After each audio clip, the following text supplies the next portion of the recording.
या बातमीपत्राचे प्रायोजक आहे यल्लम्मा टेम्पल, दाजीपेठ, सोलापूर।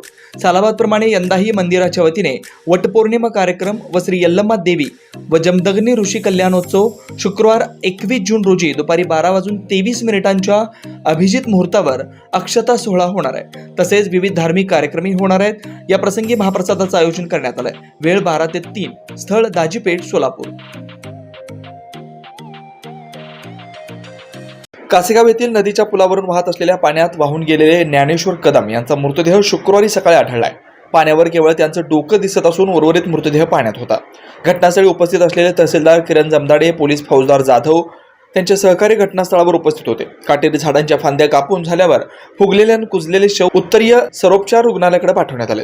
ज्ञानेश्वर मृतावस्थेत मिळाल्यानं गेल्या 3 दिवसापासून सुरू असलेल्या शोधकार्याला पूर्णविराम मिळाला आहे। दक्षिण सोलापूर तालुक्यातील कासेगाव परिसरात झालेल्या पावसामुळे कासेगाव उळेगाव रस्त्यावर नदीवर पुलावर आलेल्या पाण्यात मंगळवारी मध्यरात्रीनंतर एका दुचाकीवर पूल ओलांडत असलेले 3 जण पुराच्या पाण्याच्या प्रवाहाबरोबर वाहून गेले होते। ज्ञानेश्वर संभाजी कदम, बबन संदीपान जाधव आणि महादेव राजकुमार रेड्डी अशी त्यांची नावे होती। त्यापैकी बबन जाधव आणि महादेव रेड्डी यांनी ओढा प्रवाहातील झाडांना पकडून स्वतःला वाचवलं। मात्र ज्ञानेश्वर कदम सकाळपर्यंत मिळून आले नसल्याने बुधवारी सकाळपासून सोलापूर महानगरपालिका, अग्निशमन दलाचे जवान आणि पंढरपुराहून मागवलेली होडी त्यांचा शोध घेत होते। या दुर्घटनेची माहिती मिळताच अक्कलकोट विधानसभा मतदारसंघाचे आमदार सचिन कल्याण शेट्टी आणि सोलापूर लोकसभा मतदारसंघाच्या खासदार प्रणिती शिंदे यांनी कासेगाव येथील घटनास्थळाला भेट दिली। या भेटीत गावकऱ्यांनी आमदार कल्याण शेट्टी यांच्यासमोर नदीवरील पूल चुकीच्या पद्धतीने बांधला, पूल 5-6 फूट खड्ड्यात गेल्याची तक्रार मांडली। त्यावेळी सचिन कल्याण शेट्टी यांनी पूल पुरेशा उंचीवर बांधण्यासाठी आपण सर्वतोपरी मदत करू आणि निधी उपलब्ध करून देऊ अशी ग्वाही दिली।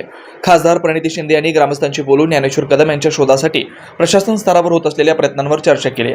त्यानंतर शोधासाठी होत असलेल्या कार्यासंबंधी त्या जिल्हाधिकारी कुमार आशीर्वाद यांच्याशी बोलल्या। खासदार प्रणिती शिंदे यांनी कदम कुटुंबियांना दिलासा देताना शासन स्तरावरून जी मदत करता येईल ते करू असे ग्रामस्थांना आश्वासन दिले।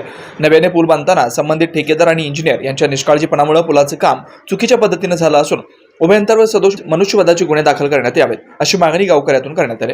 नदीवरील पुलावर आलेल्या पाण्यात वाहून गेलेल्या ज्ञानेश्वरचा बुधवारी दिवसभर अग्निशमन दलाचे जवान व पंढरपुराहून आलेले होडी व जलतरणपटूंच्या शोधकार्याचा दिवस संपला, मात्र तो मिळून आला नाही। तहसीलदार किरण जमदाडे, ग्रामसेवक बाळासाहेब चौगुले, सरपंच यशपाल वाडकर, सहाय्यक फौजदार रशीद बानेवाले, उपसरपंच रोकडे घटनास्थळीच होते। सूर्यास्तानंतर अंधार पडू लागल्यानं पहिल्या दिवसाची शोध मोहीम अपूर्ण राहिली आहे। दुसऱ्या दिवशी गुरुवारी पाणी ओसरू लागलं होतं, त्यातच शोधकार्य सुरू झालं। गुरुवार दिवसभर त्या शोधीत नदी प्रवाहानं उळेगावच्या शिवारापर्यंत गेले। हा सायंकाळी सूर्य अस्ताकडे गेल्यावर तो मिळून न आल्यानं शोधकार्य उन्हात थांबवण्यात आलं। शुक्रवारी सकाळी जवळपास पाणी पूर्णपणे ओसरलेलं होतं। सकाळी नदीचं पात्र तपासत असताना पाण्यातील काटेरी झाडांच्या फांद्यांच्या गर्दीत त्यांचं डोकं दिसून आलं। त्यावरून त्यांचं शव तेथे असल्याचं स्पष्ट झालं। त्यानंतर तहसीलदार किरण जमदाडे, ग्रामसेवक बाळासाहेब चौगुले, गाव कामगार तलाठी आरिफ हुडेवाले, पोलीस फौजदार जाधव त्यांच्या सहकार्याने तो मृतदेह बाहेर काढण्यासाठी काटेरी झाडांच्या फांद्या पेट्रोल कटरने कापून घेतल्या। त्यानंतर जहांगीर उर्फ लादेन आणि इतरांनी ज्ञानेश्वरचा पाण्यात फुगलेला आणि कुजलेला मृतदेह बाहेर काढला।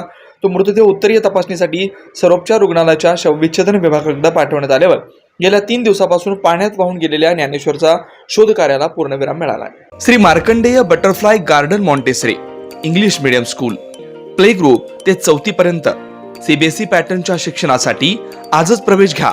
मोबाईल क्रमांक 8668 34 49 79।